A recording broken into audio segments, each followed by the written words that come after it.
وسلم. اللهم صل على سيدنا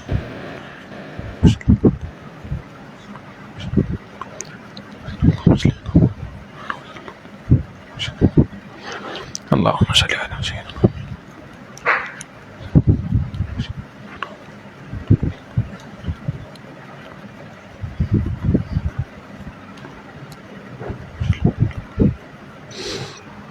اللهم صل على سيدنا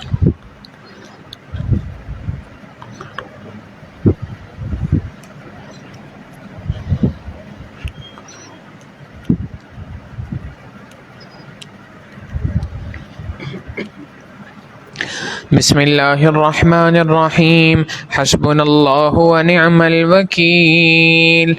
حسبنا الله ونعم الوكيل. حسبنا الله ونعم الوكيل. حسبنا الله.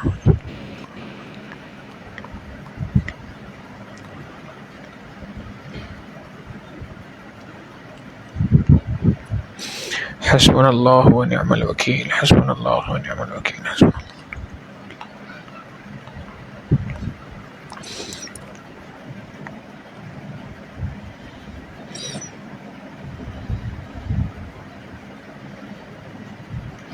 حسبنا الله.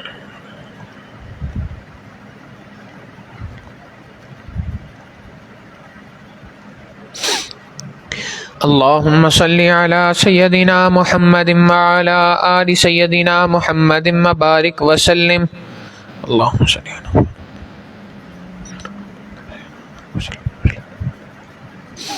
اللهم صل على سيدنا محمد وعلى آل سيدنا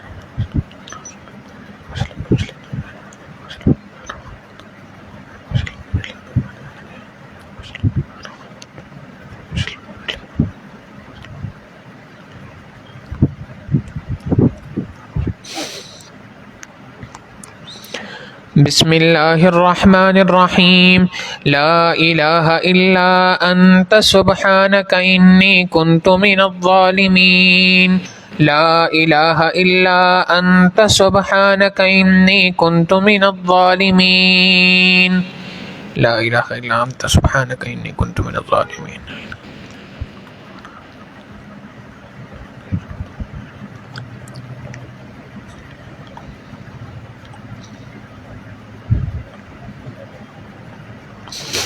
لا إله إلا أنت سبحانك إني كنت من الظالمين.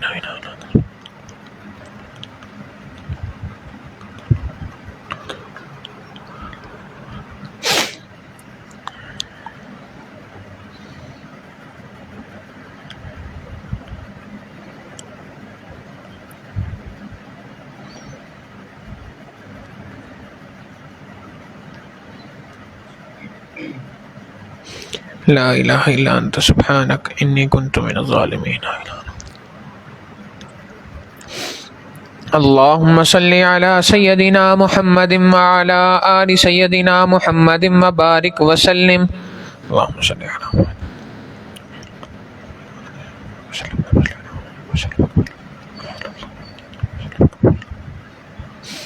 اللهم صل على سيدنا محمد وعلى آل سيدنا محمد.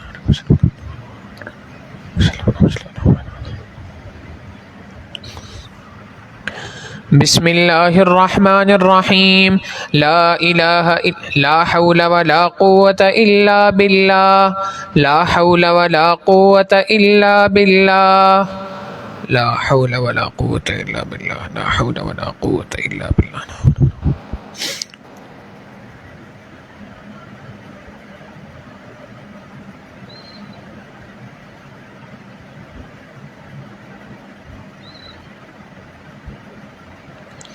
لا حول ولا قوة إلا بالله.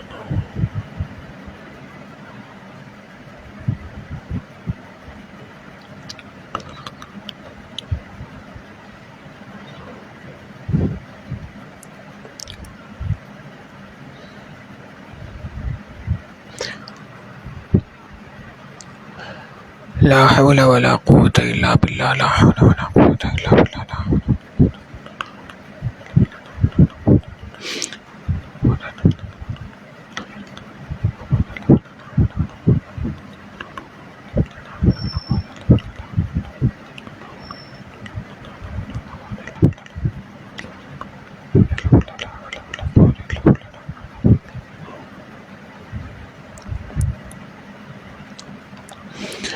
اللهم صل على سيدنا محمد وعلى آل سيدنا محمد وبارك وسلم.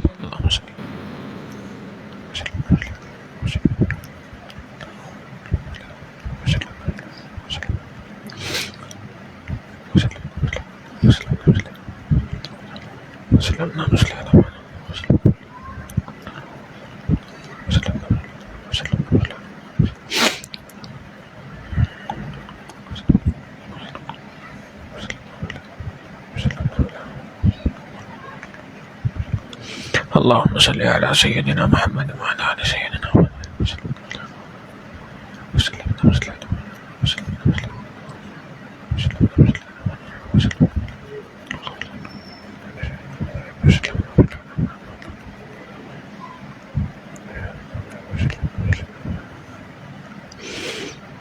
اللهم صل على سيدنا محمد وعلى آل سيدنا. بسم الله الرحمن الرحيم. والله ذو فضل على المؤمنين. والله ذو فضل على المؤمنين. والله ذو فضل على المؤمنين.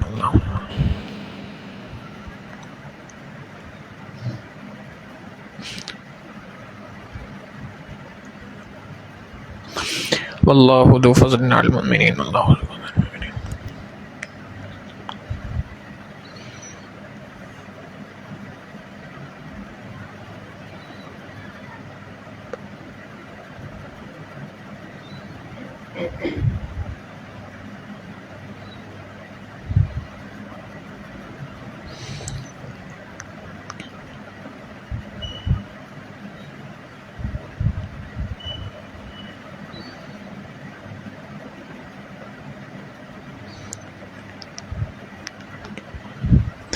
اللهم صل على سيدنا محمد وعلى آل سيدنا محمد وبارك وسلم. اللهم صل على سيدنا محمد وعلى آل سيدنا محمد وبارك وسلم.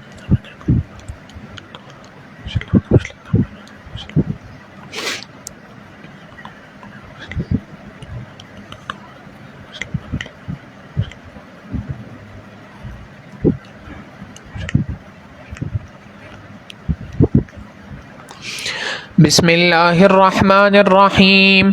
إنا لله وإنا إليه راجعون. إنا لله وإنا إليه راجعون. إنا لله وإنا إليه راجعون.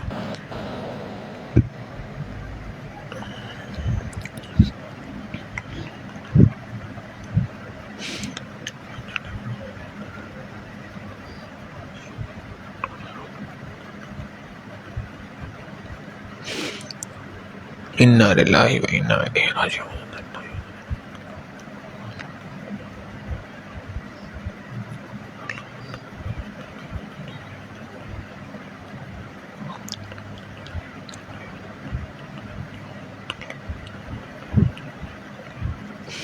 إنا لله وإنا إليه راجعون. إنا لله وإنا إليه.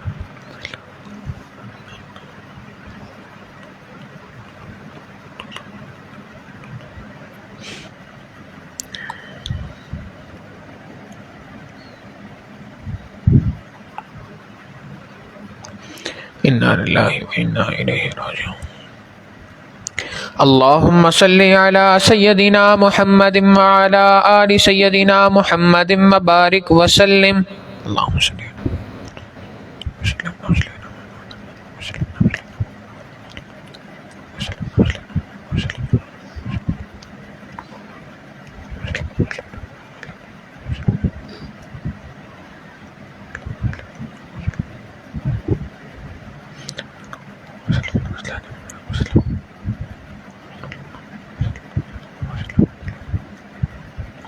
اللهم صل على سيدنا.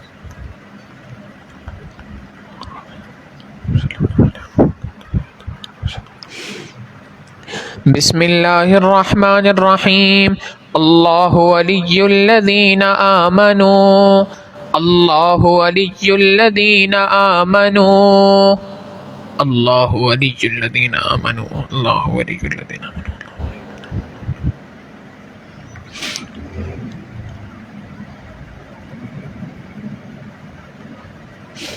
اللہ ولی الذین آمنوا اللہ ولی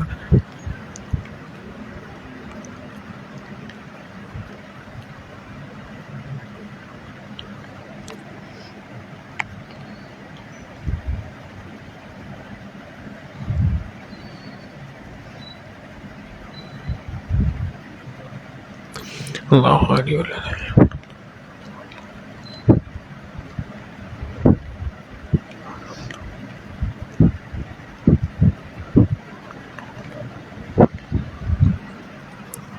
اللہم صلی علی سیدنا محمد وعلی آل سیدنا محمد وبارک وسلم اللہم صلی علی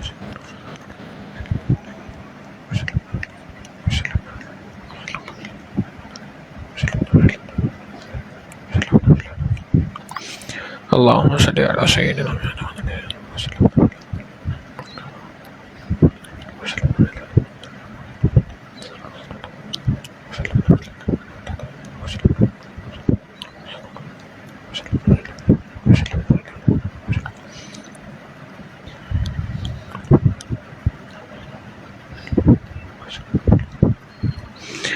اللہم صلی علی سیدنا محمد بسم اللہ الرحمن الرحیم واللہ ولی المؤمنین واللہ ولی المؤمنین واللہ ولی المؤمنین اللہ ولی المؤمنین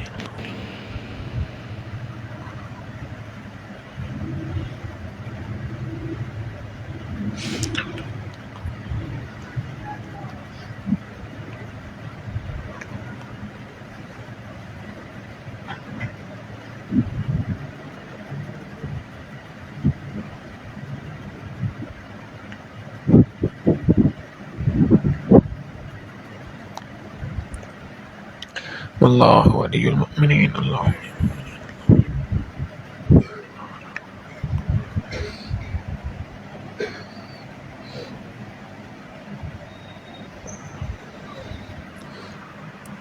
اللہم صلی علی سیدنا محمد وعلی آل سیدنا محمد وبارک وسلم اللہم صلی علی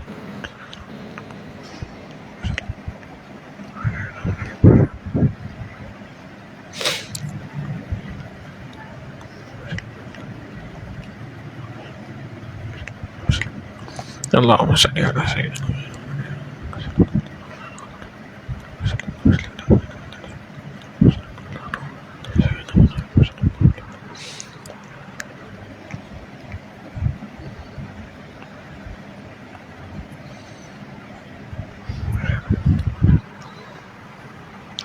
سبحان ربی العلی الوہاب اللہم صلی علی سیدنا محمد وعلی آل سیدنا محمد وبارک وسلم۔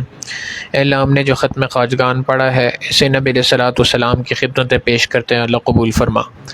نبی علیہ السلام کے وسیلے سے تمام انبیاء، تمام صحابہ، صحابیات، تابعین، تبع تابعین، ائمہ، مجتہدین، محدثین، مفسرین، فقہاء اکرام اور تمام سلاسل کے بزرگ، خصوصاً سلسلہ عالیہ نقشبندیہ کے بزرگ، بالخصوص حضرت خواجہ فضل علی قریشی رحمہ اللہ، حضرت خواجہ عبد المالک صدیقی رحمہ اللہ، اور اے اللہ حضرت مرشد عالم رحمہ اللہ، اور حضرت مولانا حافظ پیر ذوالفقار احمد نقشبندی دامت برکاتہم العالیہ، اور تمام مؤمنین مؤمنات، مسلمین مسلمات کو اثار ثواب کرتے ہیں، اللہ قبول فرما۔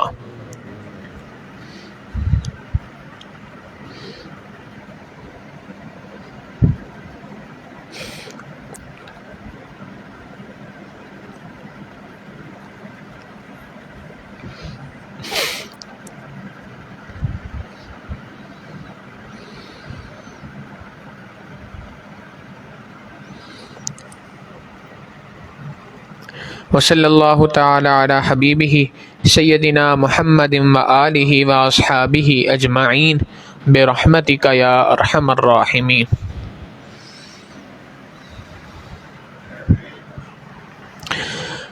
الحمد للہ وکفی وسلام علی عبادہ الذین اصطفی، اما بعد فاعوذ باللہ من الشیطان الرجیم، بسم اللہ الرحمن الرحیم۔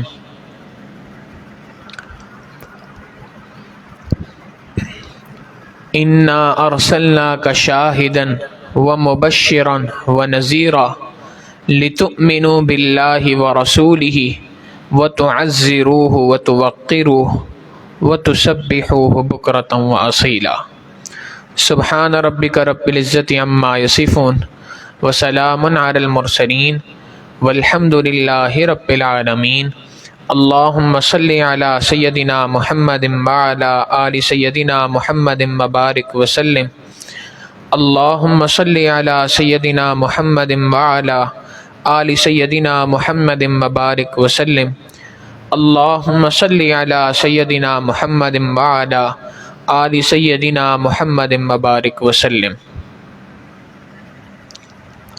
اللہ رب العزت نے اپنے محبوب صلی اللہ علیہ وسلم کو محسن انسانیت بنایا، تمام کی تمام انسانوں کے لیے مبعوث فرمایا اور دنیا کو گمراہی سے نکال کر روشنی کی طرف لانے کا ایک ذریعہ بنایا۔ قرآن کریم میں اللہ رب العزت ارشاد فرماتے ہیں وَمَا أَرْسَلْنَاكَ إِلَّا كَافَّةً لِلنَّاسِ، ہم نے آپ کو تمام کے تمام انسانوں کے لیے رسول بنا کے بھیجا۔ اس سے پہلے جتنے انبیاء دنیا کے اندر آئے تھے ایک خاص قوم کے لیے آئے تھے۔ مثال کے طور پہ حضرت شعیب علیہ السلام کو اللہ نے بھیجا، ایک مخصوص قوم تھی مدین کی رہنے والی قوم شعیب، ان کے لیے بھیجا تھا۔ حضرت لوط علیہ السلام کو بھیجا، ایک خاص قوم تھی اس کی جانب، قوم لوط جن کو کہا جاتا ہے۔ ابراہیم علیہ السلام کو نبی بنا کے بھیجا، ایک خاص قوم کی جانب۔ موسیٰ علیہ السلام کو نبی بنا کے بھیجا، ایک خاص قوم کے لیے، بنی اسرائیل۔ عیسیٰ علیہ السلام کو نبی بنا کے بھیجا، ایک خاص قوم کے لیے۔ نبی علیہ السلام کو دنیا کے اندر جب مبعوث فرمایا تو کسی قوم کے لیے نہیں فرمایا، ساری کی ساری انسانیت کے لیے فرمایا۔ مگر عجیب بات یہ ہے کہ اللہ کے محبوب صلی اللہ علیہ وسلم کی بعثت جس جگہ پر ہوئی، نبی علیہ السلام کو جس جگہ پہ مبعوث فرمایا، وہ دنیا کی نظر میں سب سے پسترین جگہ تھی۔ دنیا کی نظر میں سب سے زیادہ، یوں کہا جائے تو غلط نہیں ہوگا، گھٹیا ترین انسان وہاں رہا کرتے تھے۔ مگر جب اللہ کے محبوب صلی اللہ علیہ وسلم وہاں تشریف لائے تو اللہ کے محبوب صلی اللہ علیہ وسلم نے انہی کو دنیا کے لیے رہنمائی کا، ہدایت کا ذریعہ بنا کے دکھا دیا۔ چنانچہ جب نبی علیہ السلام کی بعثت ہوئی ہے، عرب کا یہ جو علاقہ ہے، اس علاقے کی ہر اعتبار سے پستی تھی۔ چنانچہ نبی علیہ السلام کی بعثت کے وقت پر یہاں پر افلاس کا، غربت کا، تنگی کا یہ عالم تھا کہ عربوں میں یہ بات مشہور تھی کہ یہ کئی دن تک بھوکے رہ سکتے ہیں۔ کیسے بھوکے رہتے تھے؟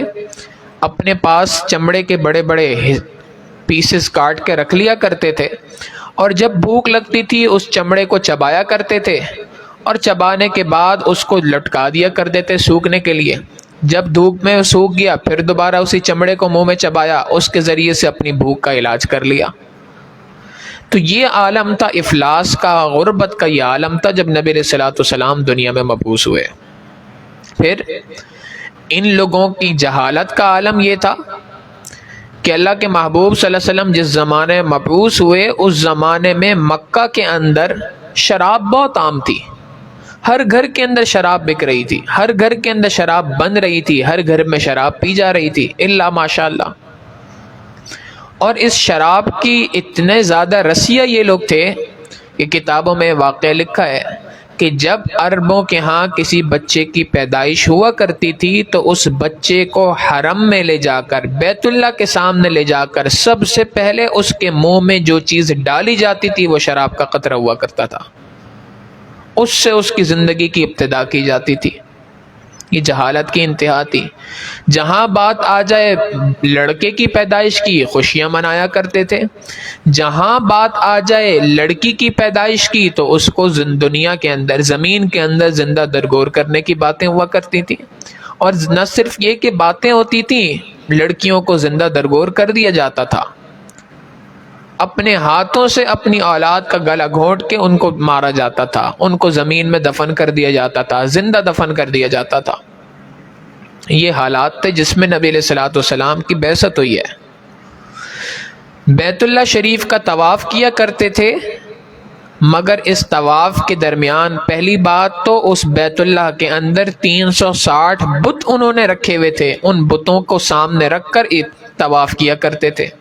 پھر عجیب بات یہ کہ طواف بھی برہنہ کیا کرتے تھے، بغیر کپڑوں کے کیا کرتے تھے، اور اس طریقے سے اللہ رب العزت کے احکامات کا مذاق اڑاتے تھے۔ جہالت کی انتہا تھی، اور جب ان کو کوئی شخص سمجھانے کی بات کرتا تو فوراً کہہ دیتے انا وجدنا آباءنا لہا عابدین، ہم نے تو اپنے آباء و اجداد کو ایسے ہی عبادتیں کرتے دیکھا ہے، ہم اس آباء و اجداد کی اس عبادت کے طرز کو چھوڑ نہیں سکتے۔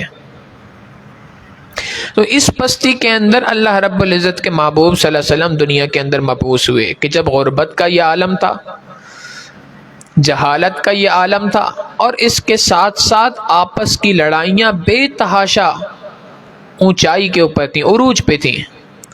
کتابوں میں واقعہ لکھا ہے کہ ایک قبیلہ تھا، قبیلہ عکاظ، ایک میلہ لگا کرتا تھا مکہ مکرمہ میں، اس کو کہا جاتا تھا عکاظ کا میلہ۔ اس میں لوگ آیا کرتے تھے، اپنے مختلف کرتب دکھایا کرتے تھے وہاں پہ۔ اسی میں ایک مرتبہ ایک نوجوان آیا اور اس نے آ کے بیٹھ کر اپنی ایک ٹانگ پھیلا دی، ایسے بیٹھا کہ ٹانگ سیدھی کر دی، پھیلا دی، اور لوگوں کو چیلنج کرنے لگا کوئی ہے طاقتور جو میری اس ٹانگ کو فولڈ کر کے موڑ کے دکھائے۔ اب یہ ایک سادہ سا چیلنج تھا جو کیا تھا۔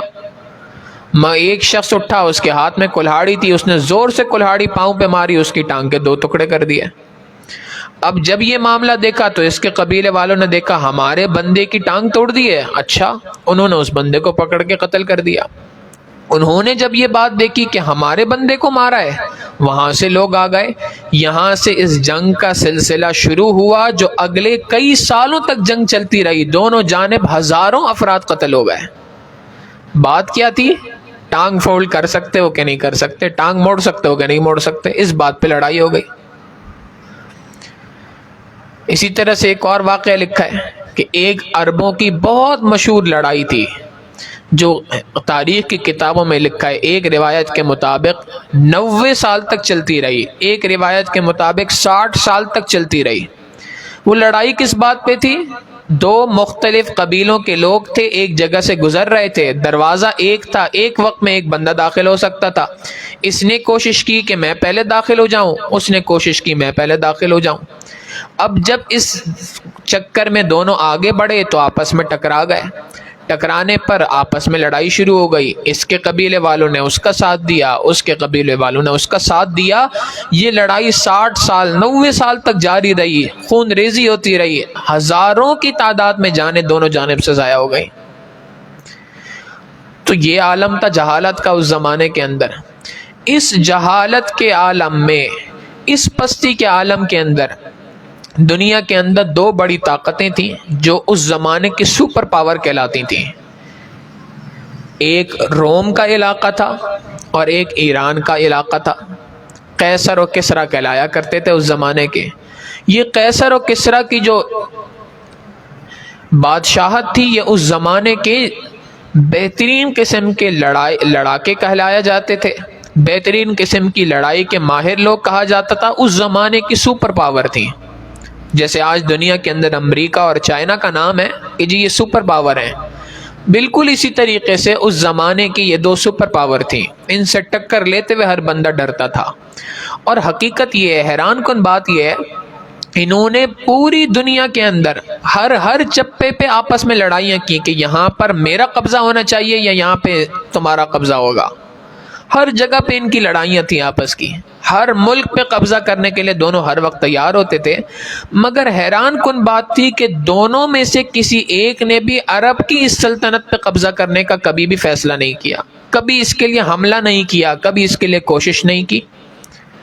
اور جب ان سے کبھی پوچھا جاتا کہ بھائی کیوں نہیں کرتے، تو کہتے تھے یہ قوم اس قابل ہی نہیں کہ جس کے اوپر کوئی بادشاہ حکومت کر سکے، ان پہ حکومت کرنا ہمارے لیے ذلت کا باعث ہے کہ ہم ان کے حکمران ہیں۔ تو یہ پستی کا عالم تھا جس عالم میں اللہ کے محبوب صلی اللہ علیہ وسلم دنیا کے اندر مبعوث ہوئے، اور دنیا میں آنے کے بعد نبی علیہ الصلوۃ والسلام کو 40 سال کی عمر میں نبوت عطا کی گئی۔ 63 سال میں اللہ کے محبوب صلی اللہ علیہ وسلم اس دنیا سے تشریف لے گئے۔ یہ 23 سال کا قلیل عرصہ تھا جس 23 سال کے قلیل عرصے میں اللہ کے محبوب صلی اللہ علیہ وسلم نے اس جگہ پر، اس پستی والی جگہ کے اوپر وہ محنت فرمائی کہ اس محنت کا نتیجہ یہ نکلا کہ اللہ کے محبوب صلی اللہ علیہ وسلم نے 1,24,000 اسٹارز ہمیں دے دیے، ستارے ہمیں دے دیے کہ اصحابی کالنجوم بأیہم اقتدیتم اہتدیتم، ان میں سے جس کی پیروی کرو گے رہنمائی پا جاؤ گے، یہ میرے صحابہ ستاروں کی مانند ہیں۔ یہ جو نبی علیہ الصلوۃ والسلام نے محنت فرمائی، اس محنت کا نتیجہ یہ نکلا کہ وہ عرب کہ ایک زمانہ تھا کہ افلاس کے عالم میں تھے، غربت کے عالم میں تھے، کھانے کو کھانا نہیں ہوتا تھا، چمڑے چبا چبا کے اپنے معدوں کو جو ہے کی بھوک کو مٹایا کرتے تھے، ایک زمانہ وہ بھی آیا کہ ان کے قدموں کے اندر مال و دولت کی فراوانی آ گئی۔ حضرت عمر رضی اللہ تعالیٰ عنہ کا دور ہے، عمر رضی اللہ تعالیٰ عنہ کے سامنے فتوحات کے دروازے اللہ نے کھولے، اسلامی سلطنت کو 22 لاکھ مربع میل کے میدان پر پھیلا دیا، اور فتوحات ہوتی رہیں اور مال غنیمت قدموں میں آ کے پڑتا رہا۔ سونا چاندی کے زیورات کے، سونا چاندی جواہرات کے ڈھیر عمر رضی اللہ تعالیٰ عنہ کے قدموں میں جب پڑے تو واقعی اگر یہ دیکھا جائے تو حیرانی ہوتی ہے انسان کو کہ یہ اس جگہ پہ ان لوگوں کے ساتھ یہ معاملہ ہے کہ کچھ عرصہ پہلے تھوڑا سا پیچھے جا کے دیکھا جائے تو یہ وہ قومیں تھیں کہ جس قوم کے پاس کھانے پینے کے لیے کچھ نہ تھا۔ نبی علیہ الصلوۃ والسلام کی محنت تھی۔ پھر اسی طریقے سے وہ قوم جو ایک دوسرے سے ہر وقت پہ لڑنے مرنے کو تیار تھی، اللہ کے محبوب صلی اللہ علیہ وسلم نے ان کے درمیان اخوت کا معاملہ اخوت کا معاملہ پیدا کر دیا، آپس میں ایسی الفت و محبت پیدا کر دی، آپس میں وہ محبتیں ان کے درمیان پیدا ہونا شروع ہو گئیں جس کی تاریخ میں کوئی مثال نہیں ملتی۔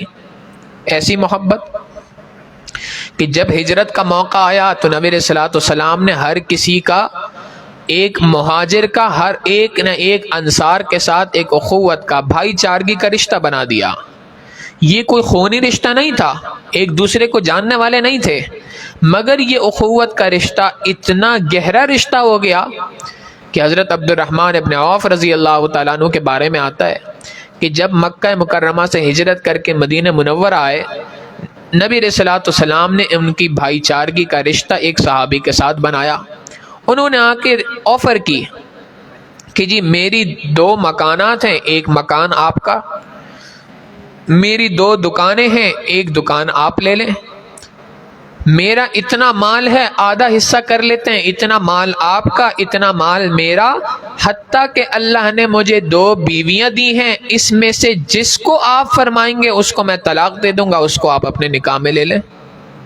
یہ کوئی چھوٹی بات تو نہیں ہے، اتنی بھائی چارگی کی یہ مثال نبی علیہ الصلوۃ والسلام نے اخوت کی ویسی پیدا فرما دی تھی۔ بھائی چارگی کا یہ عالم تھا۔ کتابوں میں لکھا ہے کہ ایک مرتبہ کسی جنگ کے اندر ایک صحابی رضی اللہ تعالیٰ عنہ اجمعین نے دیکھا کہ میرے ایک چچا زاد بھائی ہیں جو دشمن کا زخم لگنے کی وجہ سے شدید تکلیف کے اندر ہیں، اور آخری وقت ہے ان کا، نظر آ رہا ہے کہ یہ زخم جو لگے ہیں اس سے اب ان کی وفات ہو جانی ہے، دنیا سے چلے جانا ہے۔ تو انہوں نے سوچا کہ میں اپنے بھائی کے آخری وقت میں جو مدد کر سکتا ہوں، میرا چچا زاد بھائی ہے، وہ میں کروں۔ چنانچہ ایک پانی کا پیالہ لیا اور وہ پانی کا پیالہ لے کے ان کے پاس پہنچے کہ میں ان کو پانی پلاتا ہوں، تھوڑا سہارا دوں۔ جب وہاں پہنچے ہیں اور ان کو پانی پیش کیا، انہوں نے اپنا منہ کھولا پانی پینے کے لیے، ایک کراتی ہوئی آواز ان کو آئی، العطش العطش، ہائے پیاس ہائے پیاس۔ پلٹ کے دیکھا تو ادھر ایک اور مسلمان بھائی تھا جو دوسری جانب اسی طرح زخموں سے چور تھا اور وہ پانی کا پیالہ مانگ رہا تھا۔ انہوں نے اپنے ہونٹ فوراً بند کر لیے اور اشارہ کیا کہ نہیں مجھے نہ پلاؤ، پہلے اس کو پلاؤ پھر میرے پاس آنا۔ یہ جو شخص تھا یہ اپنے چچا زاد بھائی کو چھوڑ کے ان کے پاس دوسرے مسلمان بھائی کے پاس چلا گیا، اس کو پانی پلاؤں۔ اس نے منہ کھولا پانی پینے کے لیے، اسی وقت پہ اس کو بھی آواز آئی، العطش العطش، ہائے میری پیاس ہائے پیاس۔ دیکھا تو ایک اور زخمی تھا جو اس کے برابر میں اسی طریقے سے پڑا ہوا تھا، اس نے بھی اپنے ہونٹ سی لیے، نہیں پہلے اس کو پانی پلاؤ، جو بچ جائے پھر لا کے مجھے دینا۔ وہ اس کی جانب گیا، جب اس کی طرف پہنچا اس کو پانی پلانے کے لیے پانی آگے کیا، اس نے منہ کھولا تو چوتھے کی آواز اسی طریقے سے آنا شروع ہوئی کہ جی پیاس لگی ہے۔ اس نے بھی اپنے ہونٹ سی لیے کہ نہیں، پہلے اس کے پاس جاؤ، اس کو پانی پلاؤ۔ جب یہ چوتھے کے پاس پہنچے تو وہ اپنی اس پیاس کی وجہ سے اور زخموں کی تاب نہ لاتے ہوئے اس دنیا سے جا چکا تھا، جام شہادت نوش کر چکا تھا۔ یہ پلٹ کے تیسرے کے پاس آئے تو تیسرا بھی جام شہادت نوش کر چکا، دوسرے کے پاس آئے وہ بھی شہید ہو گیا، پہلے اپنے چچا زاد بھائی کے پاس لوٹے تو وہ بھی شہید ہو گئے۔ یہ کیسی جان نثاری نبی علیہ الصلوۃ والسلام نے سکھا دی تھی کہ ایک مسلمان دوسرے مسلمان کے لیے اپنے آخری وقت کے اندر ہے، سخت پیاس لگی ہے، جنگ کا میدان ہے، زخموں سے چور ہے، لیکن اپنے آپ پر کسی دوسرے کو ایثار ایسے کر رہا ہے کہ خود پانی پینے کے لیے تیار نہیں، پہلے اس کو پلاؤ، جو بچ جائے گا وہ میں پیوں گا۔ تو جہاں عالم یہ تھا کہ ایک دوسرے کے خون کے پیاسے تھے، اللہ کے محبوب صلی اللہ علیہ وسلم دنیا کے اندر آئے تو نبی علیہ الصلوۃ والسلام نے اس طریقے سے اس کائنات کے افراد کو، انسانیت کو ایسے تبدیل کر کے دکھا دیا۔ یہ نبی علیہ الصلوۃ والسلام کا معجزہ تھا، اللہ کے محبوب صلی اللہ علیہ وسلم کی تربیت تھی، اللہ رب العزت کے محبوب صلی اللہ علیہ وسلم کی وہ روحانی طاقت تھی جس سے نبی علیہ الصلوۃ والسلام نے لوگوں کے دلوں کو تبدیل فرما دیا۔ حقیقت یہ ہے کہ دنیا کے اندر انسانوں کو جینے کا سلیقہ نبی علیہ الصلوۃ والسلام نے سکھا دیا۔ یہی وجہ ہے کہ نبی علیہ الصلوۃ والسلام کو محسن انسانیت کہا جاتا ہے۔ اللہ کے محبوب صلی اللہ علیہ وسلم تمام کے تمام انسانوں کے لیے محسن ہے۔ نبی علیہ الصلوۃ والسلام کے طریقوں پہ چل کر اللہ رب العزت نے اس جگہ کو جہاں پر اتنی زیادہ جہالت تھی، اس جہالت کے اندھیروں میں ہدایت کی روشنی کو عام فرما دیا۔ آج دنیا کے اندر دوبارہ سے جہالت طاری ہے۔ قرآن کریم ایک بات کہتا ہے عورتوں کو، یا نساء النبی لستن کاحد من النساء، اے نبی صلی اللہ علیہ وسلم کی بیویوں تم عام عورتوں کی طرح نہیں ہو۔ ان اتقیتن، اگر تم واقعی تقوی والی زندگی اختیار کرو، فلا تخضعن بالقول وقرن فی بیوتکن، تم اپنے گھروں میں قرار پکڑو، ولا تبرجن تبرج الجاہلیت الاولی، اور دنیا کے اندر باہر نکلتے ہوئے جیسے پہلی جہالت کے اندر لوگ بناؤ سنگار کر کے باہر جایا کرتے تھے، ایسے تم باہر نہ گھوما پھرا کرو۔ وقرن فی بیوتکن، اپنے گھروں میں ٹھہرے رہو۔ مفسرین نے لکھا اللہ رب العزت نے فرمایا پہلی جہالت کی طرح تم نہ گھوما کرو باہر، کہ جیسے پہلے جہالت کا دور تھا اس کے اندر عورتیں بناؤ سنگار کر کے باہر گھوما کرتی تھی، تم اس طریقے سے زندگی نہ گزارنا۔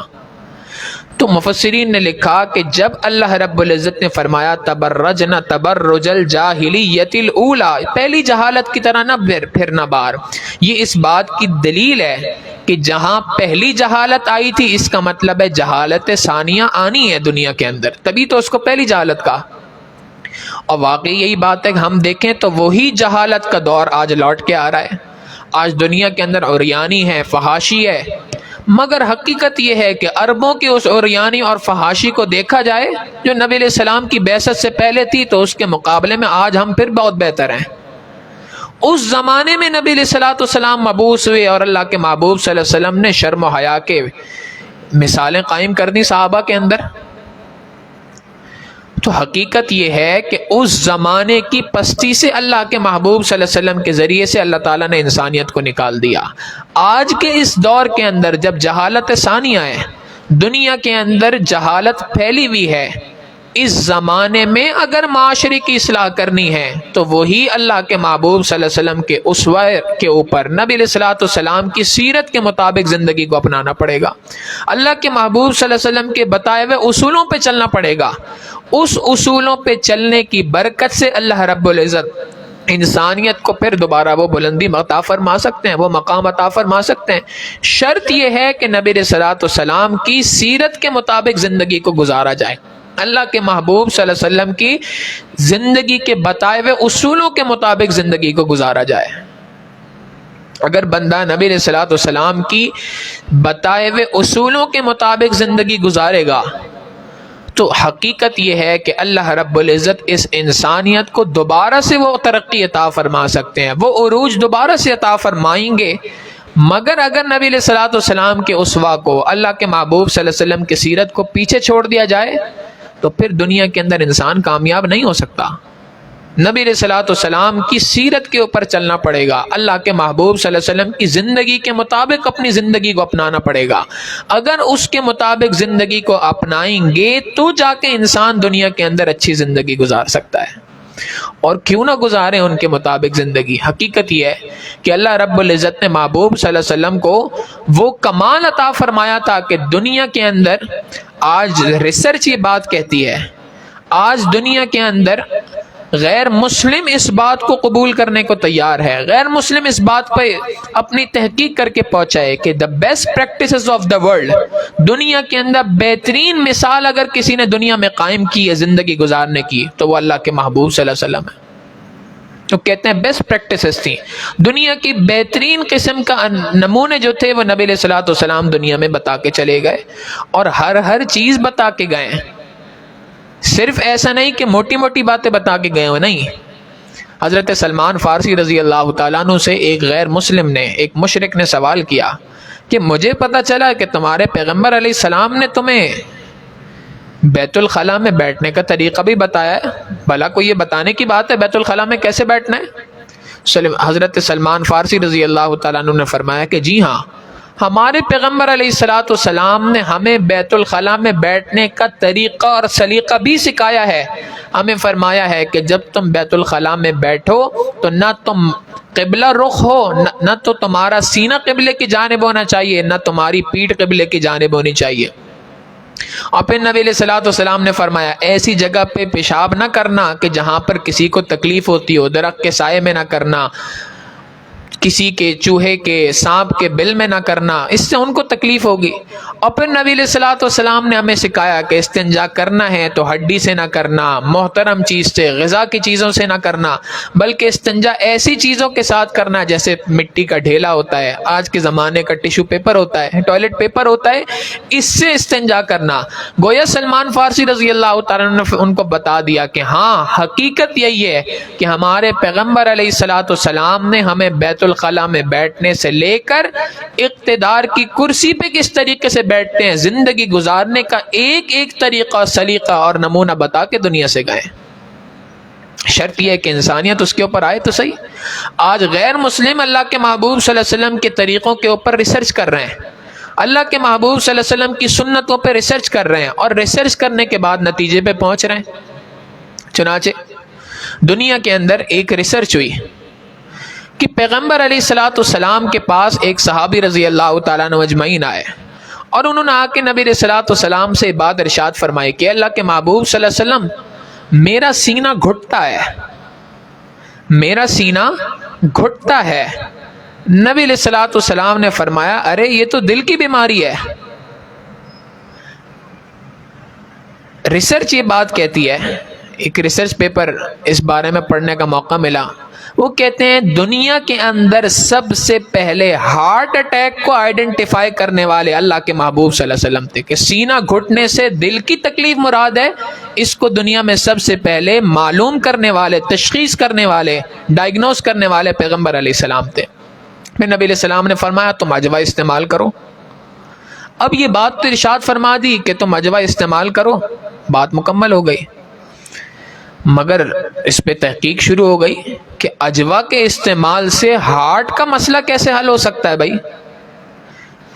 دل کا جو دورہ اگر پڑے، دل کی شریانیں بند ہوں، وہ ہارٹ کی والوز اگر بند ہوں تو وہ والوز عجوہ کے ذریعے سے کیسے ختم کی وہ کھولی کیسے جا سکتی ہیں؟ اس کے اوپر ریسرچ دنیا کے اندر ہوئی۔ انہوں نے کہا کہ جی جو کھجور جو ہے، عجوہ ہو یا کوئی اور کھجور ہو، اس کے ذریعے سے تو ہارٹ کے اوپر کسی قسم کا کوئی خاص امپیکٹ نہیں پڑتا، ہارٹ کی جو شریانیں ہیں، والوز ہیں، وہ تو نہیں کھل سکتے۔ نبی علیہ الصلوۃ والسلام نے لیکن فرما دی یہ بات، یہ کیسے ہو سکتا ہے؟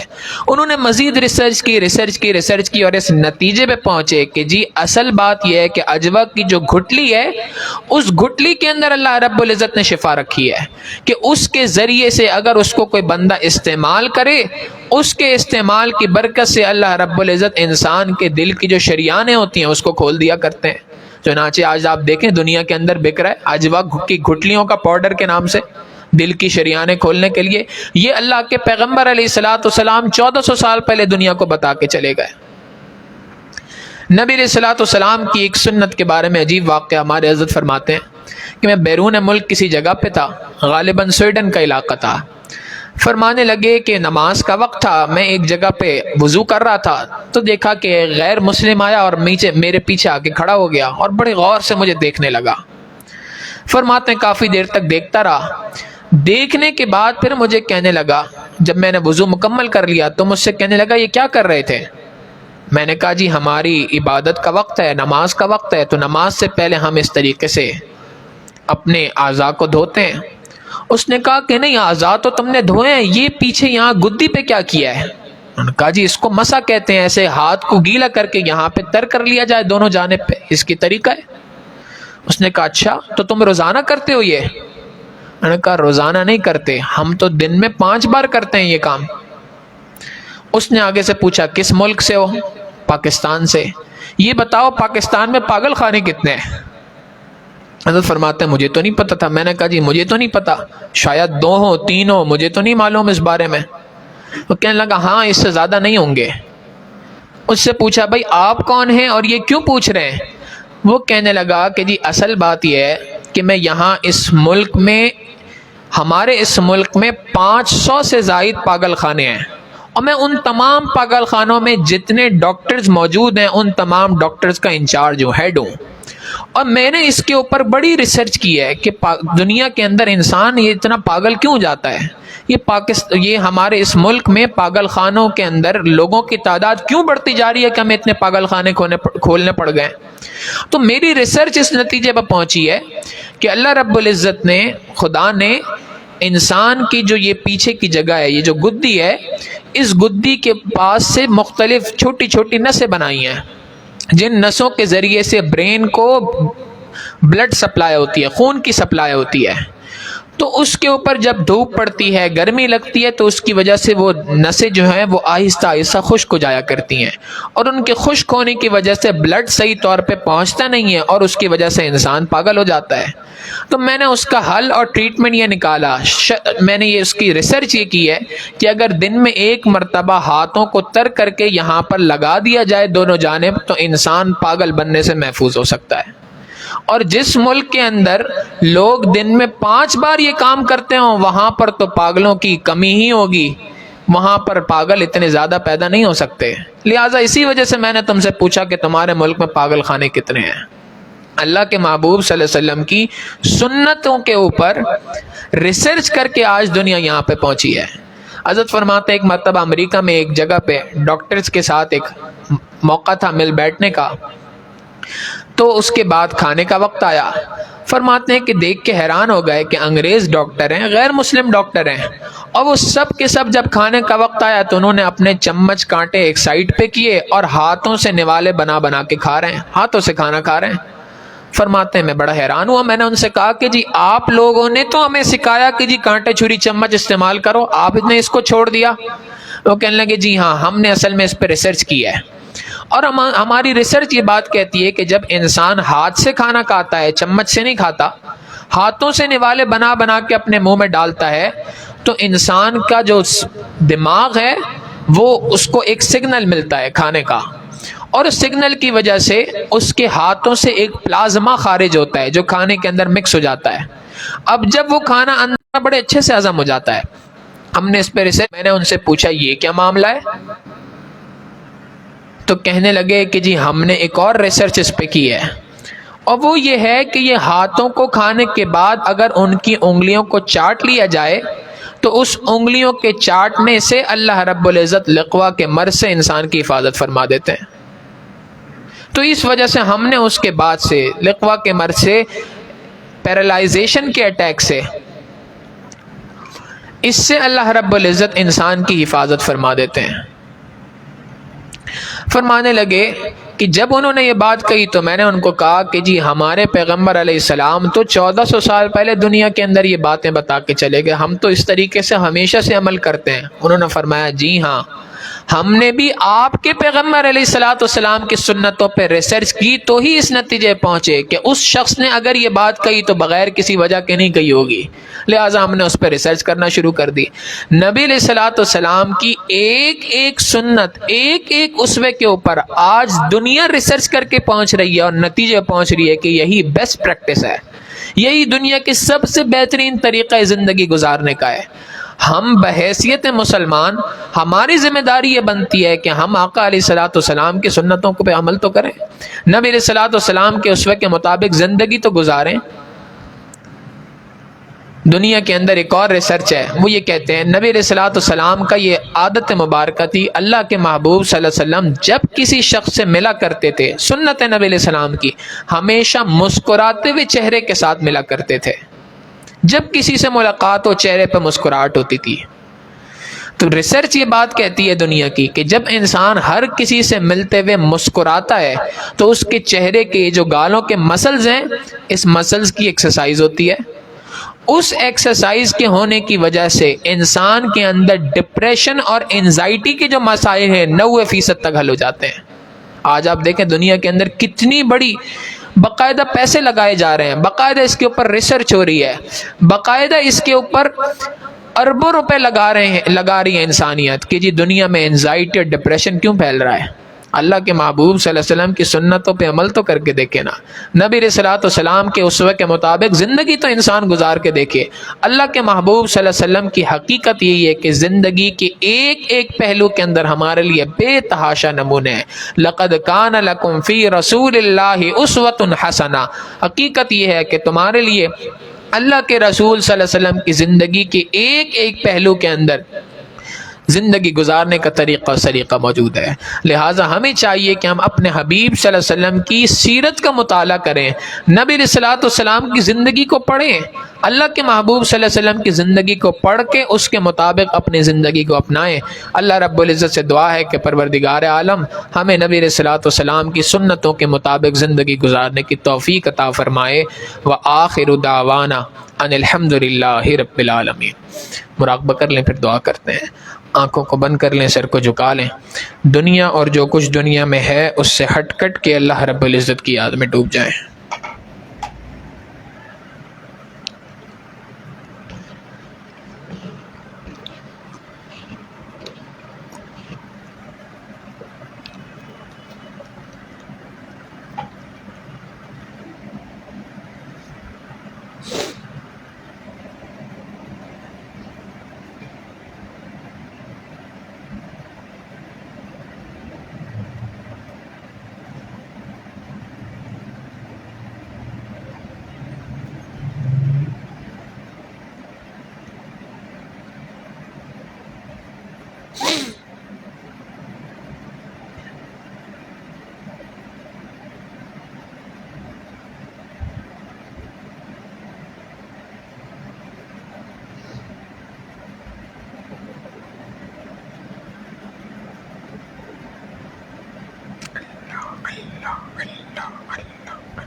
بات میں سناواں ایک ایسے ماں جبین دی، بات میں سناواں ایک ایسے ماں جبین دی، جگ دے حسینہ کولو ود دے حسین دی۔ بات میں سناواں ایک ایسے ماں جبین دی، جگ دے حسینہ کولو ود دے حسین دی۔ والضحیٰ دا چہرہ دا چہرے دی کیا بات ہے، والضحیٰ دا چہرہ دا چہرے دی کیا بات ہے، زلفاں دے کولوں شرما جاندی رات ہے، زلفاں دے کولوں شرما جاندی رات ہے، زلفاں دے کولوں شرما جاندی رات ہے، بن کے آیا پیشوا خدائی دا کل خدائی دا، بن کے آیا پیشوا خدائی کل خدائی دا، ڈنکا دو جہان وچ او دی مصطفیٰ دا، ڈنکا دو جہان وچ او دی مصطفیٰ دا، ڈنکا دو جہان وچ او دی مصطفیٰ دا، شان ہے نرالی رحمت للعالمین دی، جگ دے حسینہ کولوں ود دے حسین دی، بات میں سناواں ایک ایسے معجبین دی، جگ دے حسینہ کولوں ود دے حسین دی،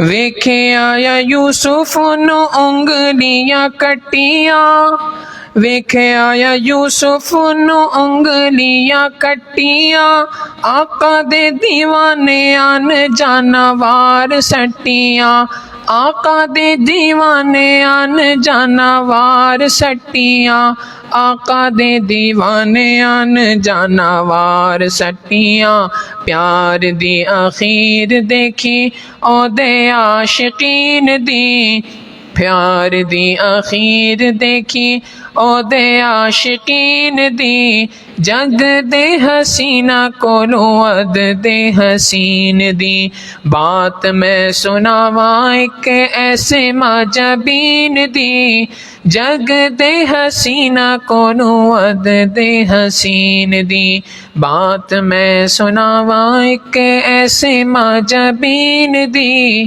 جگ دے حسینہ کولوں ود دے حسین دی۔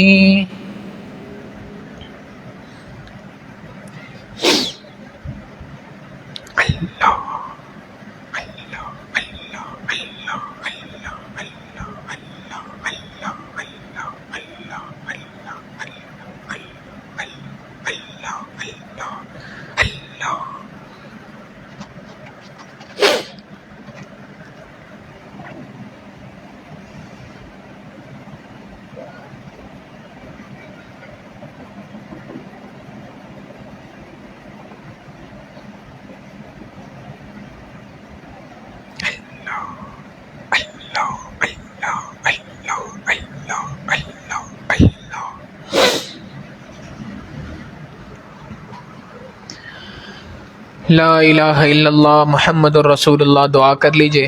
سبحان ربی الاعلی الوہاب، اللہم صلی علی سیدنا محمد وعلی آل سیدنا محمد مبارک وسلم۔ ربنا ظلمنا انفسنا وان لم تغفر لنا وترحمنا لنکونن من الخاسرین۔ کریم آقا، ہم آپ کے عاجز و مسکین بندے ہیں، اللہ ہمارے گناہوں کو معاف فرما، ہماری خطاؤں سے درگزر فرما، ہمارے عیبوں کی پردہ پوشی فرما، اللہ ہماری نگاہوں کو پاک فرما، ہمارے دلوں کو صاف فرما، ہمارے سینوں کو اپنی محبت سے لبریز فرما، اپنے عشق کی آتش ہمارے سینوں میں پیدا فرما، ہمارے انگ انگ سے اپنے ذکر کو جاری فرما، روئے روئے سے اپنے ذکر کو جاری فرما، ہڈی ہڈی بوٹی بوٹی میں اپنی محبت پیدا فرما۔ اے کریم آقا، ہمیں اپنے پیارے محبوب صلی اللہ علیہ وسلم کی سنتوں کے مطابق زندگی گزارنے کی توفیق عطا فرما، نبی علیہ الصلوۃ والسلام کے اسوے کو اپنانے کی توفیق عطا فرما، آقا علیہ الصلوۃ والسلام کی ایک ایک سنت پہ مر مٹنے کی توفیق عطا فرما۔ کریم آقا، نبی علیہ الصلوۃ والسلام کے بتائے ہوئے اصولوں کے مطابق زندگی گزارنے کی توفیق عطا فرما۔ اللہ ہمیں معصیت کی ذلت سے محفوظ فرما، ہمیں طاعات کی عزت عطا فرما۔ کریم آقا، ہماری جسمانی بیماریوں کو دور فرما، ہماری روحانی بیماریوں کو دور فرما۔ میرے مالک، ہمارے ساتھ خیر کا معاملہ فرما، کرم کا معاملہ فرما، فضل کا معاملہ فرما۔ اللہ اپنی رحمتوں کا معاملہ ہمارے ساتھ فرما۔ اللہ ہمیں ہمیں اپنے نیک اولیاء متقی بندوں میں شامل فرما۔ اے اللہ آپ کے وہ کیسے بندے ہوتے ہیں جو رات کے آخری پہر میں اٹھ کر آپ کے سامنے ہاتھ پھیلاتے ہیں، اللہ آپ انہیں دن میں مخلوق کے سامنے ہاتھ اٹھانے سے روک دیتے ہیں۔ اللہ وہ آپ کے کیسے بندے ہوتے ہیں رات کے آخری پہر میں آپ کے سامنے آنسو بہاتے ہیں، اللہ آپ ان کے تذکرے اپنے فرشتوں کے درمیان فرماتے ہیں۔ اے کریم آقا ہمارا بھی نام ان میں شامل فرما دیجئے، اللہ ہمیں بھی ان لوگوں میں شامل فرما دیجئے۔ اے اللہ رات کو اٹھ کر آپ کے سامنے مناجات کرنا ہمارے لیے آسان فرما دیجئے، آپ کے سامنے اٹھ کر گڑ گڑانا ہمارے لیے آسان فرما دیجئے، آپ کے سامنے اٹھ کر آنسوؤں کا بہانا ہمارے لیے آسان فرما دیجئے۔ کریم آقا رحمتوں کا ہمارے ساتھ معاملہ فرما دیجئے، کرم کا معاملہ ہمارے ساتھ فرما دیجئے، فضل کا معاملہ ہمارے ساتھ فرما دیجئے۔ کریم آقا ہماری جسمانی بیماریوں کو دور فرما، ہماری روحانی بیماریوں کو دور فرما، اللہ ہم پر اپنی رحمتوں کا معاملہ فرما، رحمتوں کا سایہ ہمارے سر پہ نصیب فرما۔ اے کریم آقا ہمارے اس ملک کی حفاظت فرما، ہمارے اس شہر کی حفاظت فرما، جو لوگ اس ملک کے اور اسلام کے دشمن ہیں اللہ انہیں ہدایت عطا فرما، جن کی قسمت میں ہدایت نہیں اللہ انہیں چن چن کے دفعہ دور فرما، اسلام کا بول بالا فرما اور کفر کا منہ کالا فرما۔ اے کریم آقا اپنی رحمتوں کا معاملہ ہمارے ساتھ فرما، ہماری ان دعاؤں کو اپنی رحمت سے قبول فرما۔ پروردگار عالم جو بیمار ہیں انہیں شفائے کلی نصیب فرما، اللہ جو مقروض ہیں ان کے قرضوں کی ادائیگی کی غیب سے سبیل پیدا فرما۔ اے اللہ جو لوگ معاش کے اعتبار سے پریشان ہیں، کام کاروبار کی وجہ سے، ملازمتوں کی وجہ سے پریشان ہیں، اللہ حلال طیب وافر مقدار میں رزق ان کو عطا فرما۔ اے کریم آقا بے اولادوں کو نیک اولاد عطا فرما، جو صاحب اولاد ان کی اولادوں کو نیک کار بنا، فرما بردار بنا، ماں باپ کی آنکھوں کی ٹھنڈک بنا۔ اے کریم آقا جن گھروں میں جوان لڑکے لڑکیاں موجود ہیں اللہ ان کے مستقبل کو روشن فرما، ماں باپ کے لیے ان کے فرائض کا ادا کرنا آسان فرما، اللہ ہماری ان دعاؤں کو اپنی رحمت سے قبول فرما۔ پروردگار عالم ہمارے عزیز و اقارب رشتہ دار اساتذہ و مشائخ اللہ جو کوئی اس دنیا سے فوت ہو چکے ہیں اللہ ان کی مغفرت فرما، جن کی آپ نے مغفرت فرما دی اللہ ان کو قرب کے اعلیٰ درجات عطا فرما۔ اے کریم آقا ہماری طرف سے ہمارے آقا و سردار حضرت محمد مصطفیٰ احمد مجتبی صلی اللہ علیہ وسلم کو اللہ بہترین بدلہ اور اجر عطا فرما، انہیں مقام محمود عطا فرما، اللہ ہماری طرف سے اربع خربوں مرتبہ اللہ ان پہ درود و سلام اے اللہ پیش فرما۔ اے کریم آقا ہماری دعاؤں کو اپنی رحمت سے قبول فرما۔ ربنا تقبل منا انک انت السمیع العلیم وتب علینا انک انت التواب الرحیم، وصلی اللہ تعالی علی حبیبہ سیدنا محمد وآلہ واصحابہ اجمعین برحمتک یا ارحم الراحمین۔